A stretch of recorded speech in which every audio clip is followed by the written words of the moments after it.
What is going on YouTube? Examples TCG here, coming out with a brand new deck profile on YuGiOh Pro, and today I'm bringing you guys a deck profile on agents, but it's a agent deck with a little bit of a twist, and I'll get into why I play the card that's probably standing out to you guys the most in just a second. Now, this is a deck that I used to play when agents were like a hot deck to play. I didn't play this particular variant of the deck, but I played against this type of variant of the deck whilst I was playing the agents. But I think at the time I was playing 6 SAMs internationals against this agent deck, and I didn't expect it.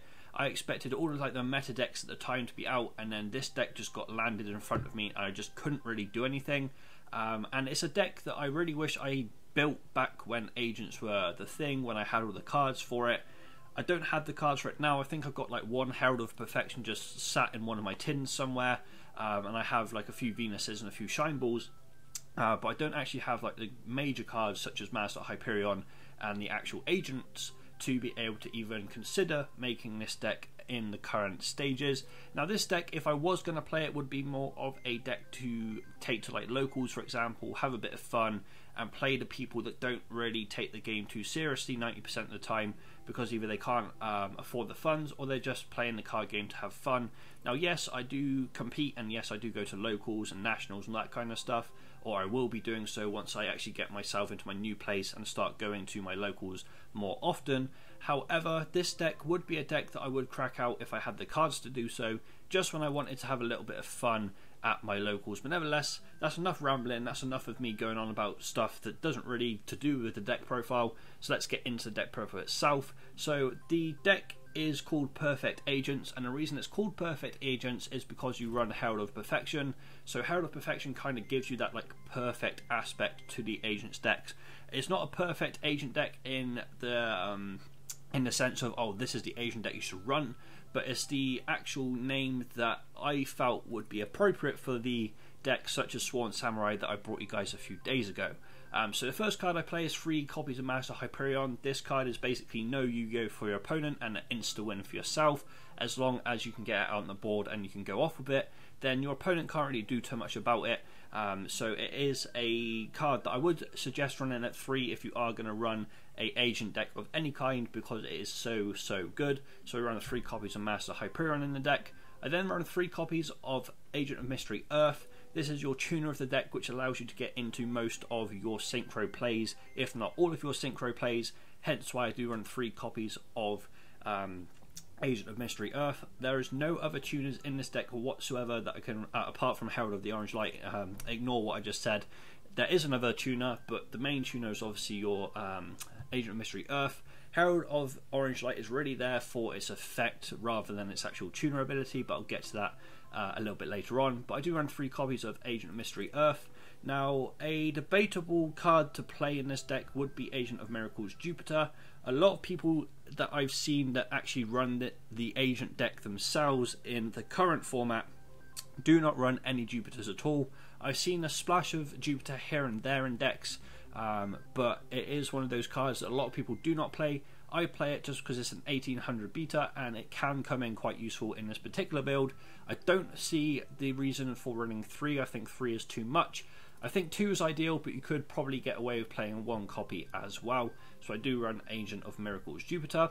I then run 3 copies of Herald of Perfection. If you guys don't know what this does or you've never played against it before, basically you can ritual summon this card with Dawn of the Herald. During either player's turn, when your opponent activates a spell, trap, or monster effect, you can send 1 fairy type monster from your hand to the graveyard, negate the activation, and if you do, destroy it. So in other words, if you get this card out on the board, it's another win condition alongside Master Hyperion, because you can pretty much negate anything your opponent's going to use against you as long as you've got a fairy card to discard. So that's where the Shine Balls can come into play. If, for example, you played your Venus and you've got 2 Shine Balls and you've done your Exceed play and you've got an odd Shine Ball in your hand, it can come in very useful there. Herald of Orange Light can be ditched for it. Pretty much any card in this deck can be ditched because everything in the deck is a fairy apart from the Max C. So this particular card I do run at 3 because it is insanely good. and it's probably one of the reasons why, if I was going to run this deck, I would actually run this particular build, just because Herald of Perfection is one of those cards that can annoy opponents, especially in the current format where a lot of things revolve around spells, traps and monster effects. You can just use this card to basically shut them down, so it's a very nice card to have in my personal opinion. I then run 2 copies of Agent of Creation Venus.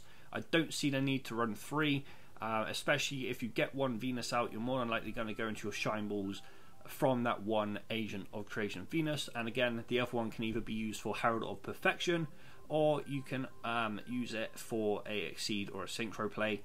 So I only run 2 copies of Venus. I think 3 is too much even, so I do run the 2 copies of that card. However, I do run the full 3 copies of Shine Ball. Yes, you could argue 2 and 2 would be a better option, but I honestly feel like 2 and 3 is a good option.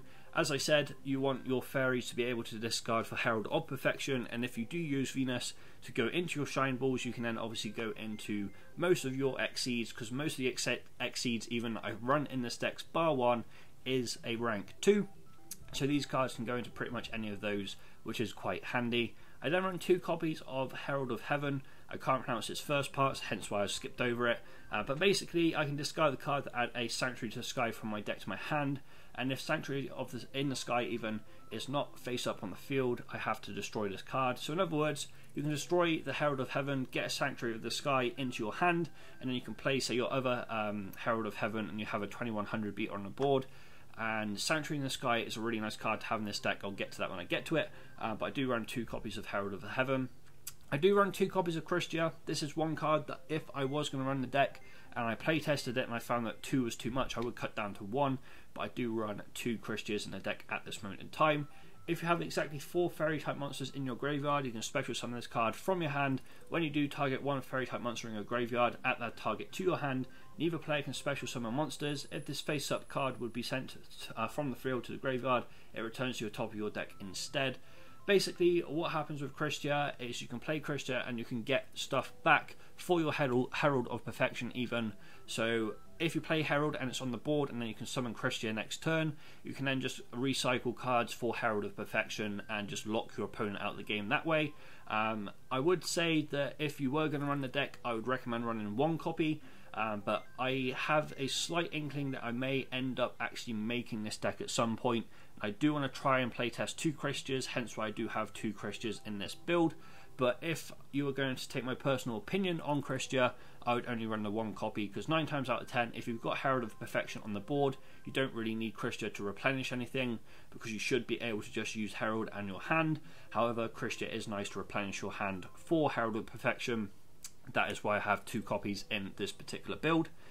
Moving on to the next card, it is Honest, pretty self-explanatory in this deck. Everything bar Max C is a fairy type monster which doesn't have any like inkling whatsoever on Honest, but they are all light monsters, as I said, apart from Max C. So Honest can basically be a protector for any card in this deck, hence why I do run the full copies of 2 at the moment. And also it is a fairy card that can be used for the likes of Herald of Perfection if you need to use it in that particular situation as well. I then run 2 copies of Herald of Orange Light. This card is another tuner. Again, it's not the ideal tuner to use, but it is another tuner nevertheless.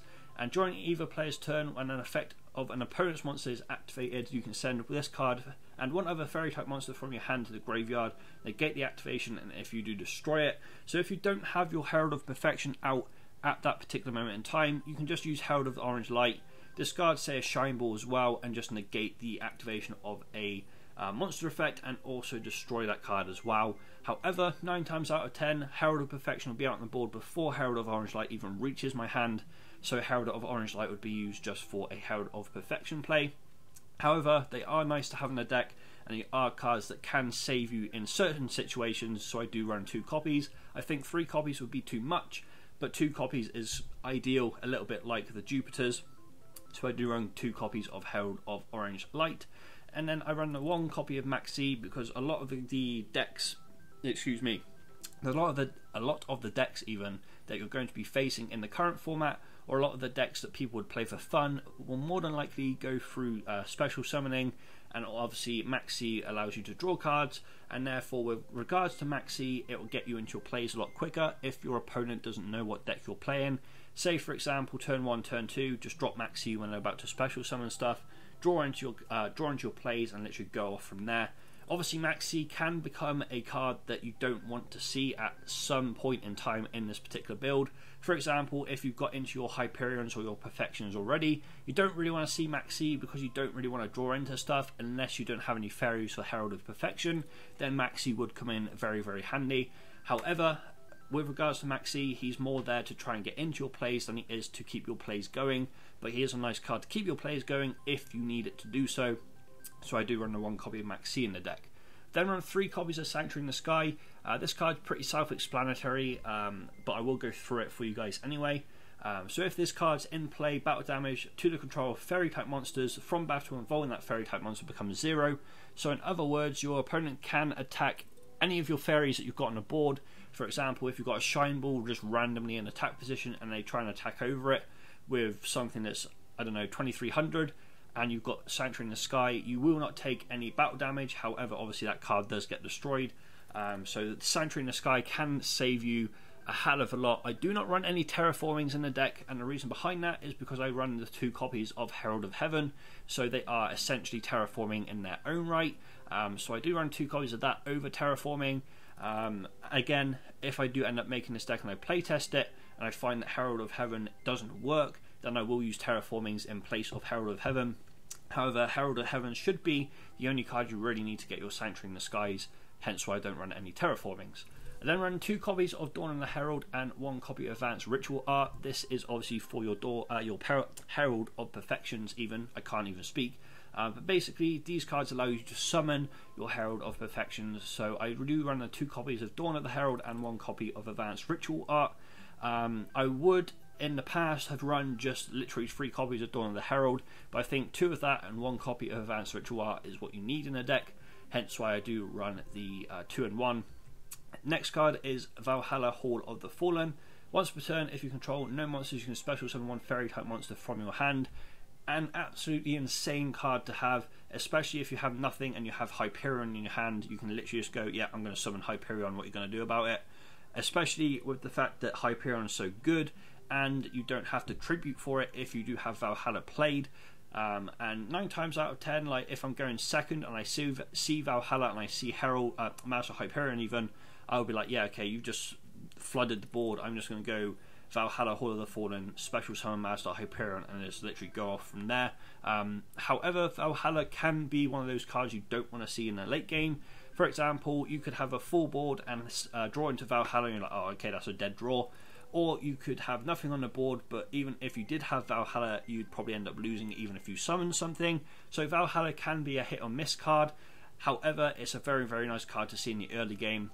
So I do run 2 copies of that. I then run 2 copies of Transmodify. Again, pretty self-explanatory.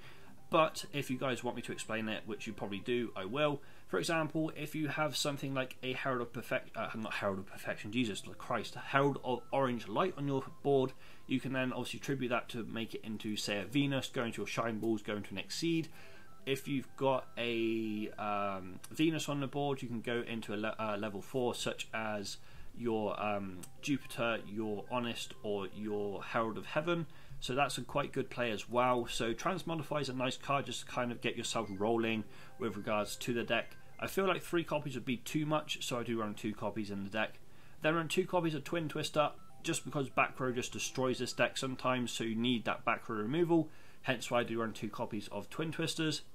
Then run 1 copy of Soul Charge just to get your plays going once again, and 1 copy of Raigeki just to basically clear your opponent's boards if you need to do so. Sorry, if you need to do so. So that's all the spells. I then run 2 copies of Call of the Haunted just to bring back some of the cards you need. For example, Hyperion or Christia is a good example. Just play Call of the Haunted, bring them back, go off again. And then the last card is kind of like a tech card, I guess you could say, with regards to Solemn Scolding.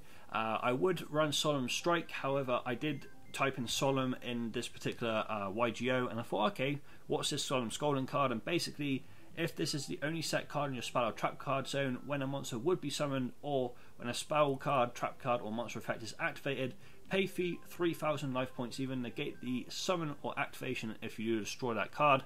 So it can save you in a lot of situations because it can shut down pretty much anything your opponent wants to do, but at the same time it can mean that you are going to lose a hell of a lot of life points in doing so. So you've got to use this card in the best possible situation. At the same time, you don't want to set it and then set a Call of the Horned afterwards, because then you've kind of shut down that play. Hence why, if I was going to run the deck, I would probably, if I set Solemn Scolding, I wouldn't set any other cards. I just let the Solemn Scolding be the only card I've set down. And 9 times out of 10, your opponent's going to think it's something like a Mirror Force or a Solemn Strike or a Solemn Warning, and they're not really going to expect a Solemn Scolding. So it is a nice tech choice. However, in playtesting, I probably would find that Solemn Strike or Solemn Warning would be better, but Solemn Scolding does shut down a lot of things with regards to other decks, so I do run that card over everything else. So moving into the extra deck, I run 4 rank 2 exceeds in the form of Sky Cavalry Centuria, the Phantom Knights of Cursed Javelin, a Daigusto Phoenix, and also a Gachi Gachi Gentetsu. Pretty self-explanatory with all the level 2 rank 2s even for the exceeds. I only run 1 copy of a rank 4, which is Tsukiyomi. Reason I run only 1 rank 4 and the rest rank 2s is because you want your shine balls to go into an exceed play 9 times out of 10. So having more rank 2s than anything else is quite necessary in my opinion. So that's why I run 4 and 1. The rest is obviously your synchro card, your synchro monsters, because your earths can just literally go off basically. So that is all of the exceeds I run. I then run 1 Catasta, 1 Bryonic, 1 Trishula, 1 Stardust, 1 Black Rose, 1 Clear Wing Synchro Dragon, 1 Crystal Wing Synchro Dragon, Angel of Zera, a Scarlight Red Dragon Archfiend, and a Leo the Keeper of the Sacred Tree. With regards to the likes of Zera, I just run this card over other cards because it has a lot of synergy with the deck. With regards to the Scarlet Red Dragon Archfiend, I can burn people for doing certain plays, and everything else I guess is pretty self-explanatory apart from maybe the Clearwing Synchro Dragon. And if I was going to take anything out of the extra deck to put something else in, it probably would be the Clearwing. But I feel like at this moment in time the extra deck is fairly solid. It is a extra deck that could probably do with a little bit of tweaking and updating if I was to play this deck in the current format. But for playing the deck in like a fun environment where people are just looking to enjoy the game and play different decks against each other, I feel that this extra deck plus the deck itself is quite fun. It's one of those decks that people aren't going to expect, and it's one of those decks that can shut down certain like meta decks if you did want to take it into something like a nationals or a regionals. I wouldn't recommend doing so because you'll probably 9 times out of 10 be destroyed by all the meta decks that are out there, but you might have that 1 in 10 chance where you can shut down certain plays from your opponent, which is quite nice because it is quite a rewarding deck in my opinion. But no less guys, that is going to do it for today's deck profile. If you did enjoy it, please leave a like, rating and subscribe to the channel for more TCG content. With regards to TCG that I'm currently creating, I have asked one of my friends if he would be on board to help me actually make the trading card game, because I'm finding it quite difficult to make the trading card game different to other card games that are out, because I want it to be unique. I want it to be something that people haven't played before, and at the same time I will need other like brain power for like rules and cards and all that kind of stuff, because I only myself can do like so much, and then obviously other people can pitch in. So that is why I have asked him whether he'd be on board, and he said yes. So hopefully in the near future I will be making a brand new video on the trading card game that we'll be creating, but be on the lookout for that. We might even put it on a completely separate channel. I will discuss that with him at some point. But nevertheless guys, thank you so much for watching this video. If you do enjoy Destiny content or are excited about Destiny 2, please be sure to go and check out my gaming channel, which I will leave a link to in the description down below. I know I keep saying that and I don't do it. I need to update the link that's down there because it has my old channel on there. Nevertheless guys, thank you so much for watching. I shall see you in my next video.